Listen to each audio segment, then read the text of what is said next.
नमस्कार।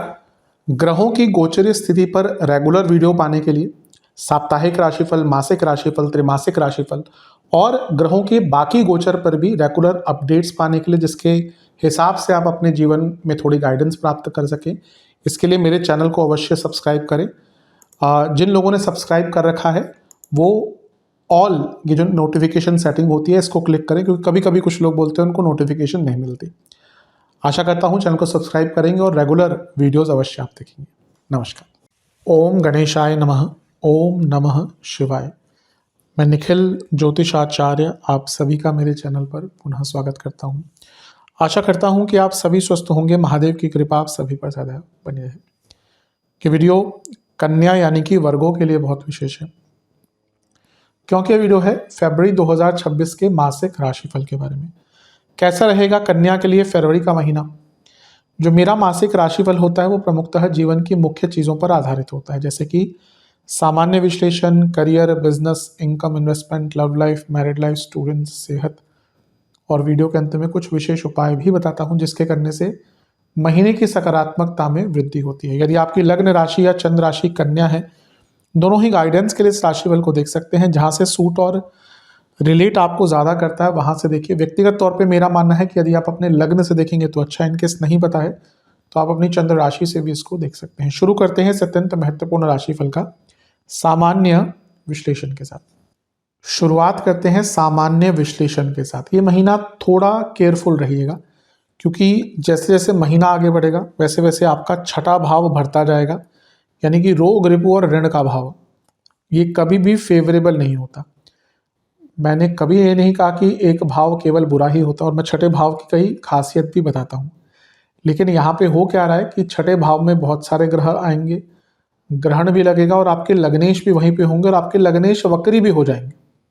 इसीलिए कन्या के दृष्टिकोण से ये जो महीना है, as it will move forward, कठिनाइयां बढ़ेंगी।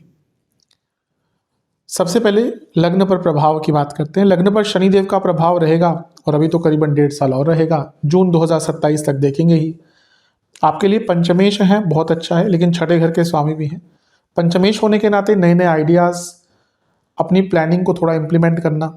छठे घर का स्वामित्व तो भी हार्डवर्क करवाता है, लेकिन छठे घर के स्वामी लग्न को देख रहे हैं और जैसा मैंने कहा आगे क्या स्थिति होगी, छठा भाव भरेगा तो सेहत पर एक नकारात्मक प्रभाव दिख रहा है। और ये वो टाइम होता है जब लंबी बीमारियां व्यक्ति को घेरती हैं। ग्रहों के गोचर से आगे बढ़ते हैं। पहला जो गोचर है वो लग्नेश का ही होगा, बुध का। बुध आपके छठे भाव में आकर बैठ जाएंगे। छठे भाव में बुध को कोई बहुत बुरा नहीं माना जाता।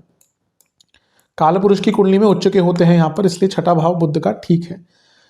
राहु के साथ हैं तो विदेश से कुछ पैसा, विदेश में जॉब ढूंढना, एमएनसी में काम करते हैं। अर्थ त्रिकोण है तो एमएनसी में काम करते हैं, विदेश से संबंधित काम करते हैं। कार्य क्षेत्र में कुछ दुविधा हो रही थी, कुछ कार्य समझ नहीं आ रहे थे, उनको सॉल्व करना सबके लिए अच्छा है। लेकिन जैसा मैंने क्या कहा था कि भले ही एक भाव के कितने भी अच्छे तत्व हों, वो भाव पहले किस चीज़ का है। छठे भाव से अनगिनत चीज़ें देखी जा सकती हैं, लेकिन उसका नाम क्या है? रोग, रिपु, ऋण। रोग भाव। तो जब लग्नेश वहाँ पे आ गए, मैं इसलिए कहता हूँ ज्योतिष में हर एंगल से देखना पड़ता है। कभी कभी मैं कमेंट पढ़ता हूँ कि आप अच्छा भी बता रहे हैं और बुरा भी बता रहे हैं। वैसे ही होती है ज्योतिष। अगर मैं अच्छा अच्छा बता के चले जाऊँ तो उसमें फ़ायदा क्या? और अधिकतम चीज़ें, कई लोग इस चीज़ को मानते भी हैं कि जो अच्छी प्रेडिक्शन होती हैं वो कई बार नहीं होती, लेकिन बुरी प्रेडिक्शन घट जाती है। तो ज़्यादा उससे अपने आप को बचा कर रखना चाहिए। तो पहला ही क्या दिख रहा है कि सेहत खराब होगी। सेहत के जब सेक्शन में जाएंगे तब बात करेंगे ही। लेकिन राहु के साथ हैं तो ना बुद्धि भी भ्रमित होगी, दुश्मन भी बढ़ेंगे और आप कुछ बहुत अजीब से निर्णय इस महीने ले सकते हैं, तो थोड़ा केयरफुल रहिएगा। अगला गोचर शुक्र का है, छठे घर में आ जाएंगे। आपके भाग्येश हैं, धनेश हैं। करियर में कुछ धन का लाभ हो सकता है। छठे घर में इतने सारे हैं, कोई पैसा फंसा हुआ था वो वापस आ सकता है। लेकिन मैरिड लाइफ में थोड़ा प्रॉब्लमेटिक रहेगा, आगे चर्चा करेंगे उसके बारे में। सूर्य भी यहीं पे आ जाएंगे और विपरीत राजयोग बनाएंगे। लीगल कार्यों के लिए, फंसे हुए कार्यों के लिए, वीज़ा के कार्य के लिए, कोर्ट केसेस, इन सब के लिए बहुत अच्छा है। इवन यहाँ पे ग्रहण भी लग रहा है जो बहुत अच्छा है कई एरियाज में। ग्रहण दोष 13 तारीख से ही चालू हो जाएगा, जब सूर्य आएंगे। ग्रह जो खगोलीय घटना होती है वो 17 तारीख को लगेगी। बुध भी यही। पहले अच्छी चीज़ों की बात करते हैं। जैसे मैंने कहा कि कई कार्य आपके पूर्ण होंगे, करियर में आप अपने आप को एक्सप्रेस कर पाएंगे, गलतियों से निकल पाएंगे कार्य क्षेत्र में स्पेशली। लेकिन ग्रहण लग रहा है तो कौन सा ग्रह यहाँ पे इन्वॉल्व है साथ में? बुध, लग्नेश। ग्रहण किस पे लग रहा है? 12वें घर के स्वामी पे, सूर्य। कहाँ पे लग रहा है ग्रहण? 6ठे घर में। तो ये 6-12 का कॉम्बिनेशन, लग्न का कॉम्बिनेशन सडन हेल्थ इश्यूज दिखाता है। और क्योंकि कुछ टाइम में मंगल भी ज्वाइन करेंगे उनको, ये इंजरीज की तरफ भी लेके जाता है। तो हेल्थ वाइज अच्छा नहीं है। और सप्तम से 12वें में इतने सारे ग्रह जिसमें कारक भी हैं, शुक्र, मैरिड लाइफ की बात कर रहा हूँ, ये मैरिड लाइफ पर भी एक प्रहार होगा। तो ग्रहण जो है पर्टिकुलरली आपके लिए बहुत बुरा हर एरिया में नहीं रहेगा, लेकिन हेल्थ एंड मैरिड लाइफ, इस पर बहुत नेगेटिव इम्पैक्ट पड़ेगा।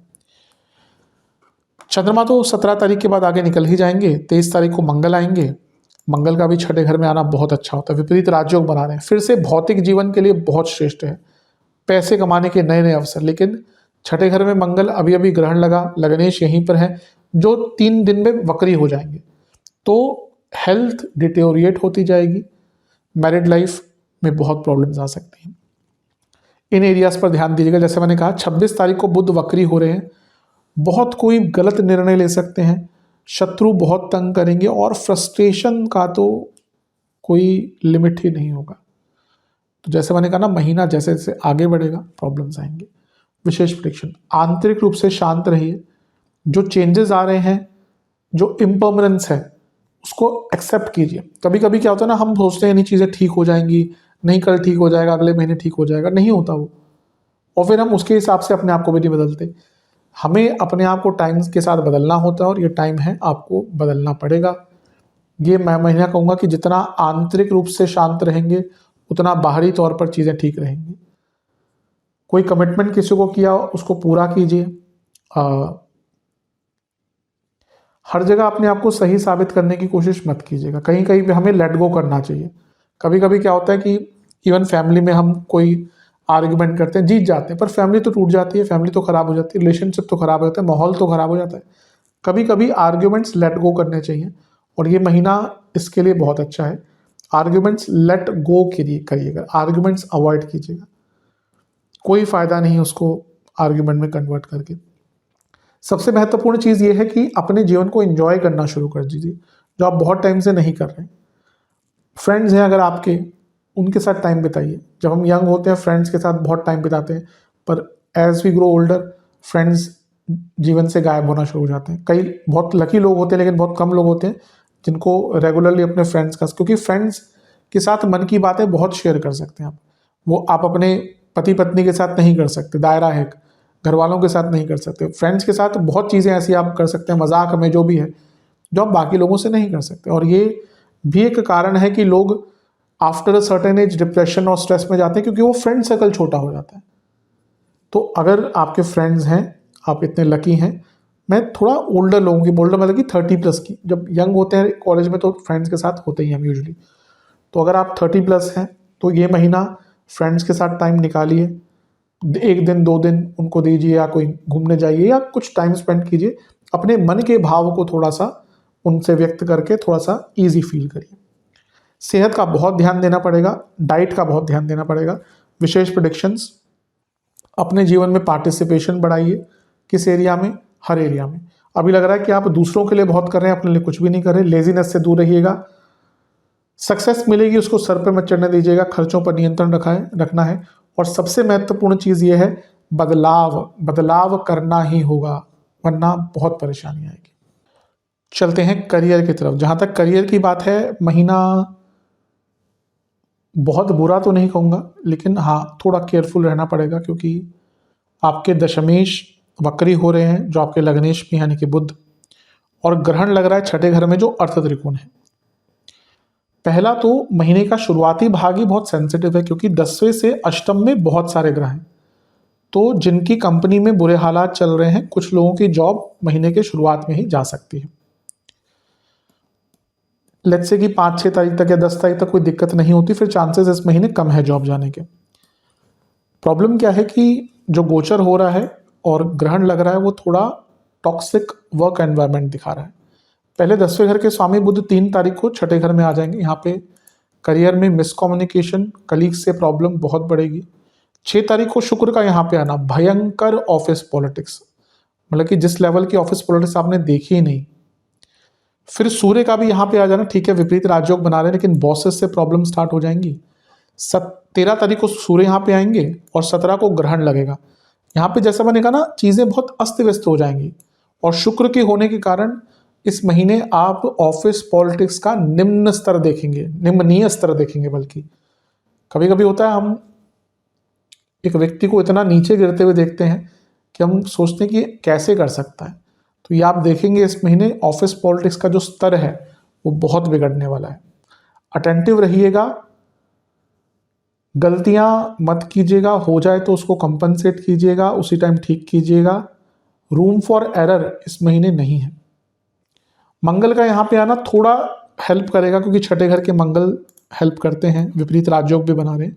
लेकिन मंगल के गोचर से क्या होगा, आपका गुस्सा बढ़ेगा और बुध भी वक्री हो जाएंगे, यानी कि गुस्सा प्लस लैक ऑफ अटेंशन।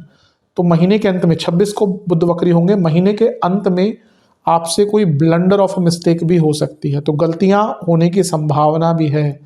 इसीलिए ये महीना इजी नहीं होगा। विशेष प्रेडिक्शन, टाइमिंग पर ध्यान दीजिए, टाइम मैनेजमेंट पर ध्यान दीजिएगा, लड़ाइयाँ मत कीजिएगा, एक वर्क फ्लो मेंटेन कीजिएगा, अपना पर्सपेक्टिव पॉजिटिव रखिएगा। अगर कुछ गलतियां होती हैं उसको सुधारिएगा और एक अच्छा एटमॉस्फेयर बनाकर रखिए। कई लोग की ना आदत होती है वो वर्क एरिया में लड़ते हैं और फिर बोलते हैं कि डिप्लोमेटिक लोग आगे बढ़ते हैं। सत्यता है, डिप्लोमेटिक व्यक्ति हमेशा आगे बढ़ेगा। अगर आप जॉब करें और आप दुश्मन क्रिएट कर रहे हैं, वो यकीन मानिए आपको तंग करेगा। आप भले ही डिप्लोमेटिक नहीं है but you should not have enemies. तो अपनी शत्रुता कंट्रोल में रखिएगा, कम कीजिएगा। कुछ अच्छा काम भी करेंगे, ऐसा लग रहा है कोई बहुत अच्छा आपके द्वारा काम भी होगा, लेकिन वो सेलिब्रेशन बहुत अच्छे टाइम तक नहीं रहेगी क्योंकि फिर उसके बाद कुछ गलतियां भी आपसे हो जाएंगी। अगर जॉब चेंज करने का विचार कर रहे हैं तो ये महीना प्रोसेस आगे बढ़ाइए कि अपना रिज्यूमे वगैरह अपडेट कीजिए, अप्रोच कीजिए। अलग अलग तरीके होते हैं जॉब ढूंढने के।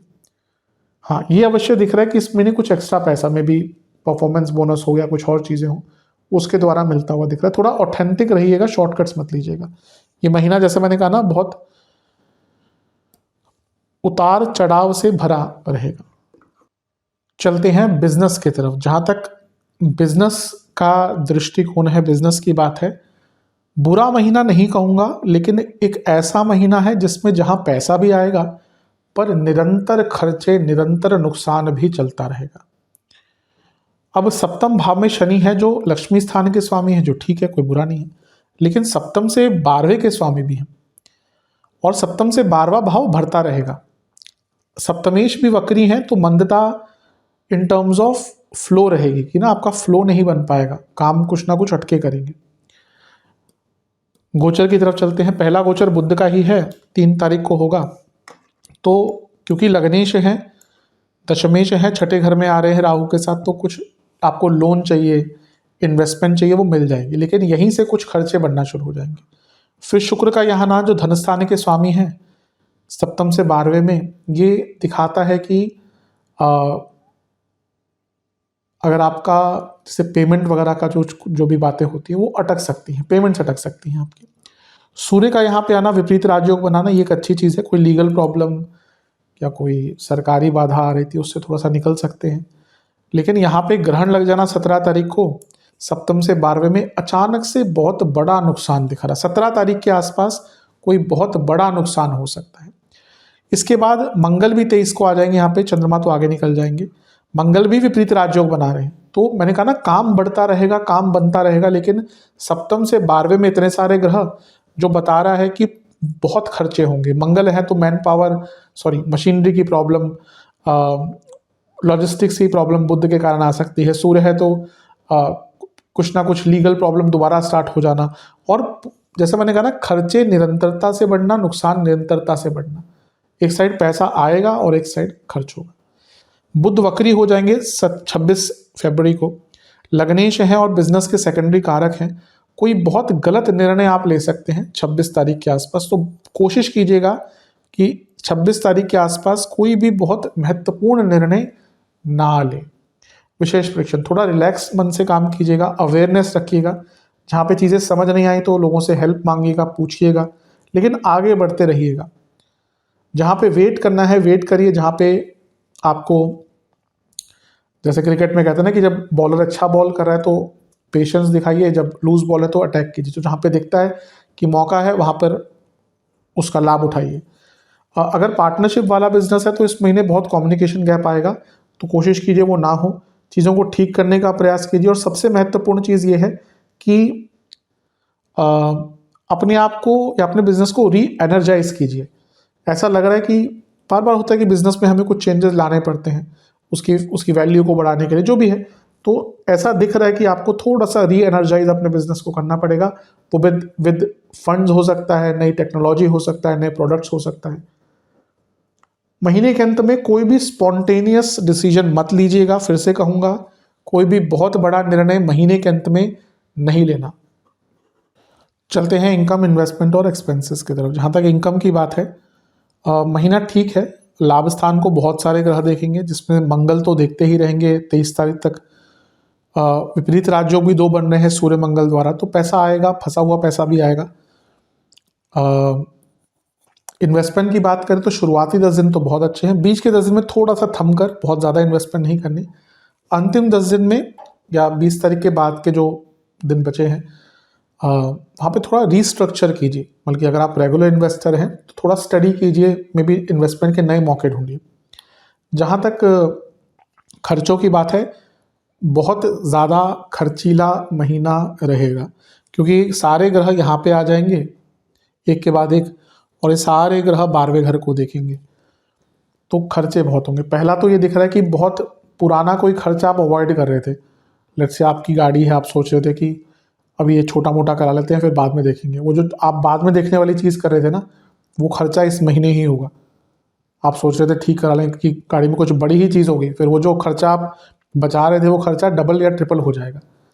ऐसे हर एरिया में ये महीना ऐसा ही दिख रहा है, जब आप बहुत टाइम से कुछ खर्चे अवॉइड कर रहे थे, बचा रहे थे, शॉर्टकट्स ले रहे थे, या उनको इग्नोर कर रहे थे कि बाद में देखेंगे बाद में देखेंगे। ऐसे कई खर्चे आपके घर में, कोई लेट्स से कि वॉशिंग मशीन ख़राब चल रही थी, आप सोच रहे थे बाद में दिखाएंगे, और वो लेकिन थोड़ा बहुत काम कर रही थी, अचानक से इतना ख़राब हो जाएगा कि फिर आपको या तो नहीं लेनी पड़ेगी या फिर उसको पूरा रिपेयर करना पड़ेगा। तो पुराने खर्चे बहुत दिख रहे हैं। थोड़ा कंस्ट्रक्शन, मरम्मत का काम, आपके घर में पेट्स हैं उन पर खर्चा बहुत होगा। बहुत अचानक से यात्राएं होंगी, कुछ इन्वेस्टमेंट पर भी पैसा जाएगा,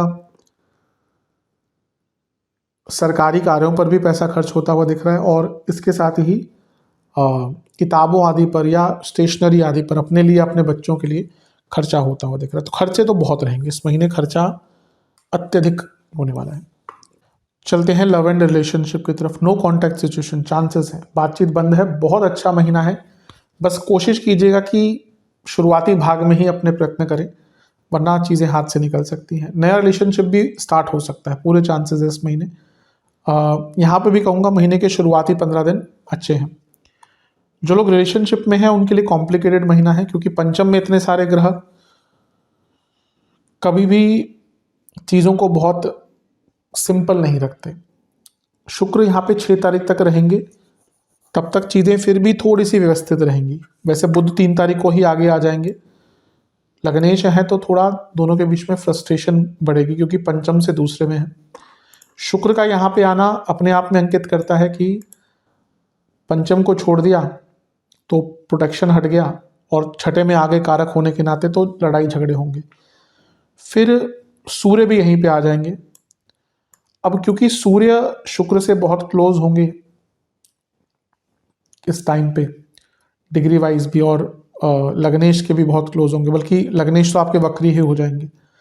तो ये बहुत ना दूरियां लाता हुआ दिख रहा है। और मंगल भी यहीं पे आ जाएंगे 23 तारीख को। अच्छा, उससे पहले 23 तारीख से पहले तो ग्रहण लगेगा 17 तारीख को, 17 फरवरी को। इस तारीख को बहुत केयरफुल रहेगा, क्योंकि ये भाव जो है ये पंचम से दूसरा है। यहाँ पे वाणी में प्रॉब्लम, वाणी के कारण प्रॉब्लम, और ये पंचम से दूसरा यानी कि उसकी वृद्धि का है। कभी कभी क्या होता है ना, ग्रहण ऐसा लगता है यहाँ पे छठे में, तो व्यक्ति को अपने करंट पार्टनर के साथ फ्यूचर ही दिखना बंद हो जाता है। जैसे कोई ऐसा झगड़ा हुआ, ऑब्वियसली झगड़े में बहुत चीज़ें सामने आती हैं, गुस्सा हो जो भी हो, फिर उससे क्या होता है कि संबंध बिगड़ते हैं। कभी कभी संबंध इतने बिगड़ जाते हैं कि व्यक्ति को लगता है कि मैं इस व्यक्ति के साथ आगे बढ़ ही नहीं सकती या बढ़ ही नहीं सकता। तो इसलिए 17 तारीख के आसपास बहुत केयरफुल रहिएगा। 23 तारीख को मंगल भी यहीं पे आ जाएंगे। अच्छी चीज़ है कि पंचम को छोड़ देंगे, लेकिन जैसे मैंने कहा पंचम से दूसरे में है, तो जो वाणी के कारण जो दिक्कतें हैं ना वो बढ़ती ही रहेंगी। तो मैं तो यही कहूँगा कि इस महीने जितना अपनी वाणी पर नियंत्रण रखेंगे और ज़्यादा लॉन्ग टर्म नहीं सोचेंगे उतना अच्छा रहेगा। बुध भी वक्री हो जाएंगे 26 को, तो फिर से एक बड़ा झगड़ा 26 के आसपास हो सकता है। विशेष प्रेडिक्शन, माफ़ी मांग लीजिएगा जहाँ पे आपको लगता है कि आपकी गलती हो। इम्पेशंस बहुत तंग करेगी, क्लैरिफिकेशन देना पड़ेगा। कभी कभी ऐसा होता है कि व्यक्ति क्लैरिफिकेशन नहीं देता और चीज़ें जो छोटी सी कम्युनिकेशन गैप होता है या मिसअंडरस्टैंडिंग होती है बहुत बड़ा आकार ले लेती है। पैसों को लेकर भी चर्चे होंगे, पैसों को लेकर भी मिसकम्युनिकेशन या डिसएग्रीमेंट्स होंगे। इवन रिलेशनशिप में भी अगर देखिए, अगर आप सीरियस रिलेशनशिप में हैं और आप चाहते हैं विवाह की तरफ बढ़ना, तो आपको उसी स्टेज से फाइनेंशियल मैनेजमेंट सीखना चाहिए। आगे बढ़ने का टाइम है उनके लिए जो बहुत टाइम से रिलेशनशिप में है। और अगर आप चाहते हैं कि विवाह की तरफ बढ़े, मैं ये नहीं कह रहा कि यहीं से स्टार्ट कर दीजिए, एटलीस्ट एक रोड मैप तैयार कीजिए कि आपको कैसे आगे बढ़ना है। अगर बहुत दिक्कतें चल रही है ना, तो कभी कभी एक फ्रेश स्टार्ट भी लेनी चाहिए और ये महीना उसके लिए बहुत उपयुक्त है। सपोर्ट दीजिएगा पार्टनर को। मुश्किल टाइम रहेगा, मैंने कहा ना वाणी के कारण बहुत दिक्कत, लेकिन अंडरस्टैंडिंग अगर रहेगी, यकीन मानिए इस मुश्किल समय से भी आप निकल सकते हैं। अंडरस्टैंडिंग ही एक बहुत महत्वपूर्ण चीज़ है। लड़ाई झगड़े तो होंगे ही अगर साथ में रहेंगे तो, लेकिन अगर अंडरस्टैंडिंग बनी रहे तो चीज़ें बहुत अच्छी रहेंगी। चलते हैं वैवाहिक जीवन की तरफ। प्रॉब्लमेटिक है, जैसा मैंने सामान्य विश्लेषण में ही कह दिया था। सप्तम में शनि है, सप्तमेश वक्री हैं। शनि जो है वो सप्तम से 12वें के स्वामी हैं और ये सप्तम से 12वें में ही ग्रह आना शुरू हो जाएंगे एक के बाद एक। पहला गोचर बुध का ही होगा 3 तारीख को। भयंकर मिसकम्युनिकेशन, भयंकर प्रॉब्लम्स यहाँ पर दिख रही हैं। फिर शुक्र यहाँ पे आ जाएंगे, इंटीमेसी की प्रॉब्लम, ट्रस्ट इश्यूज, अट्रैक्शन की कमी 6 तारीख से। सूर्य का यहाँ पे आना बहुत उग्रता बढ़ा देगा क्योंकि सप्तम से 12वें में है और ये लीगैलिटी का भाव है, इतना ही एक्टिव हो रहा है यहाँ पे। फिर वक्री गुरु की दृष्टि भी है, तो किसी भी भाव से 12वां भाव अगर बहुत प्रभावित होता है तो उस भाव के लिए कष्टकारी होता है। कुछ लोग ये बोलते हैं कि नाड़ी ज्योतिष का नियम है। अगर आपने पुस्तकें ज्योतिष की नहीं पढ़ी तो आपको क्या पता, फलदीपिका में ये चीज़ बहुत स्पष्टता से दी गई है। तो क्या है ना, आज की टाइम में क्या है, ज्योतिष में बहुत डाइवर्सिफिकेशन कर दिया कि ये ज्योतिष अलग है, वो ज्योतिष अलग। कोई बोलता है केपी है, कोई बोलता है नाड़ी है, कोई बोलता है और पता नहीं कौन कौन सी चीज़ें आ रही हैं आजकल। तो वो जैमिनी ज्योतिष तो खैर, तो ये सारी चीज़ें संयुक्त हैं। ऐसा नहीं, उस सबके थोड़े बेसिक्स अलग हो सकते हैं या थोड़े से फर्दर चीज़ों को अलग हो सकते हैं, लेकिन ज्योतिष ज्योतिष ही होता है। ये तो हमारी या जो सिखा रहे हैं उनकी है कि वो अपनी चीज़ों को इतना मार्केट करते हैं कि हमारे पास ये ट्रिक है वो ट्रिक है। नहीं, कभी शास्त्र पढ़े हों तो वो चीज़ पता हो कि वो, क्योंकि मैंने कहीं देखा था कोई कहता है ये नाड़ी का रूल है, ऐसा नाड़ी का रूल नहीं है। ये ज्योतिष के कई शास्त्रों में लिखा हुआ है, या नाड़ी ज्योतिष का केवल रूल नहीं है। फिर यहाँ पे मंगल भी आ जाएंगे। पहले तो ग्रहण लगेगा 17 तारीख को, फिर से सप्तम से 12वें में है, फिर मंगल भी यहीं पे आ गए। तो इतने सारे ग्रहों का प्रभाव, यानी कि मैरिड लाइफ में प्रॉब्लम्स तो बहुत होंगी ही, लेकिन ऑलरेडी छठे घर के स्वामी सप्तम में है, छठे भाव में बुध आ गए, सूर्य आ गए, जो लीगल प्रॉब्लम्स को बढ़ाते हैं। तो जिनकी मैरिड लाइफ उस जगह तक पहुंच चुकी है कि अब चीज़ें ठीक नहीं हो सकती, शायद उनमें से कई लोग सेपरेशन की तरफ जा सकते हैं। विशेष प्रेडिक्शन, बहुत ऐसी चीज़ें सामने आ जाएंगी जो और प्रॉब्लम्स क्रिएट करेंगी। अकेलापन बहुत रहेगा, फाइट्स बहुत होंगी, बात एक दूसरे से क्लियर नहीं हो पाएगी। और सबसे महत्वपूर्ण चीज़ ये है कि बहुत ऐसी मन की बातें निकलेंगी ना इस महीने जो आपको आश्चर्यचकित कर देगी। कभी कभी क्या होता है कि एक सामने वाले व्यक्ति के मन में हमारे बारे में इतने गलत थॉट्स होते हैं लेकिन वो व्यक्त नहीं करता, और अचानक से जब वो चीज़ें सामने आ जाती हैं तो हम स्तब्ध हो जाते हैं कि क्या क्या सोचता था मेरे बारे में, सोचती थी मेरे बारे में। तो ये महीना ऐसा ही है। मैं तो कहूँगा कि थोड़ा पेशेंस रखेंगे तो अच्छा है, लेकिन कितना रख लेंगे, क्योंकि अब ये सारे ग्रह छठे घर में आए हैं, अगले महीने सारे ग्रह सप्तम में जाने वाले हैं, तो मैरिड लाइफ के लिए तो बहुत अच्छा नहीं दिख रहा महीना।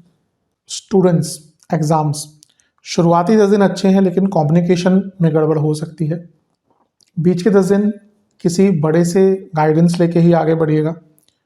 अंतिम 10 दिन में फिर से कम्युनिकेशन की प्रॉब्लम दिख रही है। तो आई थिंक कम्युनिकेशन और गाइडेंस, अगर आपके एग्जाम्स हैं तो इन दोनों चीज़ों पर काम कीजिए। वैसे देखा जाए पंचम में बहुत सारे ग्रह हैं, स्टूडेंट्स की हम बात कर रहे हैं तो पंचम को पहले देखेंगे। बुरा नहीं होता क्योंकि मंगल भी हैं, उच्च के हैं, सूर्य भी हैं, तो कंपटीशन के लिए अच्छा है। लेकिन इतने सारे ग्रह कभी भी कुंडली में एक साथ होंगे तो ऊर्जा मिसमैच होती है, उस भाव में बहुत ऊर्जा आ जाती है। बच्चे हैं, छोटे होते हैं, यंग होते हैं, तो मेन वही जैसा मैंने कहा, ओवर कम्युनिकेशन, गलत कम्युनिकेशन, इसकी दिक्कत दिख रही है। बुध का गोचर होगा 3 तारीख को, ये बुरा नहीं है, लेकिन राहु के साथ बैठ गए तो पथ भ्रमित होता है व्यक्ति, बच्चा। शुक्र का गोचर 6 तारीख को ठीक ठाक है, बहुत बुरा नहीं है, लेकिन डिस्ट्रैक्शंस बहुत आएंगी। सूर्य का गोचर विपरीत राज्यों को बनाते हुए छठे घर में बहुत अच्छा रहेगा, 13 तारीख को होगा। ग्रहण 17 तारीख को लग रहा है, तो इस टाइम पे आपके कुछ कार्य डिले हो सकते हैं, आपसे गलतियां हो सकती हैं। और फिर 23 तारीख को मंगल का भी यहाँ आना बहुत अच्छा है, क्योंकि छठे घर के मंगल कॉम्पिटिशन के लिए, स्टूडेंट्स के लिए ठीक होते हैं। प्रॉब्लम होगी महीने के अंत में जब बुध वक्री हो जाएंगे, क्योंकि लग्नेश भी हैं, स्टूडेंट्स के कारक भी हैं, तो आपके काम डिले हो सकते हैं, कुछ गड़बड़ी हो सकती है, या एकदम आपसे कोई बहुत भयंकर मिसकम्युनिकेशन की प्रॉब्लम, स्पेशली एग्जाम में, जैसा मैंने कहा था, हो सकती है। कभी कभी होता है बच्चा बहुत अच्छी तैयारी करता है पर कम्युनिकेशन पर काम नहीं करता, तो इसलिए पहले क्या, स्टूडेंट्स या हमारे जो टीचर्स होते थे हमें बोलते थे कि आप पूरा पेपर लिख के जाइए, पहले पहले 4-5 बार अपने पेपर, या कोई स्पेशली कोई कॉम्पिटिशन्स होते हैं तो उसमें ऐसा रेकमेंड किया जाता है कि पहले आप पूरा 3 घंटे में अपने समाप्त करने की कोशिश कीजिए, जितने भी घंटे होते हैं, क्योंकि हमें सब कुछ आता हो भले, लेकिन अगर हम स्ट्रक्चर नहीं कर पाए उस टाइम पे आंसर्स, तो कोई फायदा नहीं होता। विशेष prediction, timing management, work management, time management बहुत ध्यान देना पड़ेगा। मेंटल हेल्थ का ध्यान दीजिए, और सबसे महत्वपूर्ण चीज़ ये है कि जितना हो सके अपने रिलेशनशिप, अपने स्टडी को खास समय दीजिए। यानी कि ना, अभी क्या हो रहा है कि आप बिट्स में पढ़ रहे हैं, नहीं, एक स्पेशल टाइम अपने स्टडीज़ के लिए निकालिए, तभी आगे बढ़ पाएंगे। थोड़ा ओवर कॉन्फिडेंस आता हुआ दिख रहा है आपके अंदर, इससे बचिए। ऑथेंटिक रहिए, शॉर्टकट्स मत लीजिए, बड़ों से सीखिए, और थोड़ा ग्रेटिट्यूड रखिए। अहम बड़े बड़े लोगों को तोड़ देता है, यहाँ पे वो थोड़ा सा ज़्यादा होता हुआ दिख रहा है। सेहत की तरफ चलते हैं। स्पेशली जिनको cardiac issues, liver, gall bladder की प्रॉब्लम, इंडाइजेशन और पैरों के रोग हैं, उनके लिए परेशानी ज़्यादा बढ़ेगी। शुरुआती जो 10 दिन है, इसमें पित्त की प्रॉब्लम, एसिडिटी बढ़ना, हड्डियों के रोग, लोअर बॉडी में दर्द रहना, सर के रोग तंग करेंगे। बीच के 10 दिन में इन्फेक्शन, फिर से बीपी की प्रॉब्लम, एसिडिटी बढ़ना, और नेत्र विकार। अंतिम 10 दिन में फिर से नेत्र विकार दिख रहे हैं। लाइफस्टाइल डिसऑर्डर्स, पेट के प्रॉब्लम, स्पेशली एसिडिटी इस महीने बहुत तंग करेगी। उपाय के स्वरूप में गणेश जी को पंचामृत का भोग लगाइए, दूध से बनी किसी मिठाई का भोग लगाइए, और आटे के हलवे का भोग लगाइए। सिंदूर का तिलक लगाइए गणपति जी को, दुर्वा अर्पण कीजिए, गणेश चालीसा का 4 बार पाठ कीजिए। उससे पहले 2 तिल के दिए भी अर्पण कीजिएगा, जिसमें एक एक इलायची का दाना भी हो। गणेश चालीसा का 4 बार पाठ करिए, और ओम वक्रतुंडाय नमः मंत्र का 108 बार जाप कीजिए।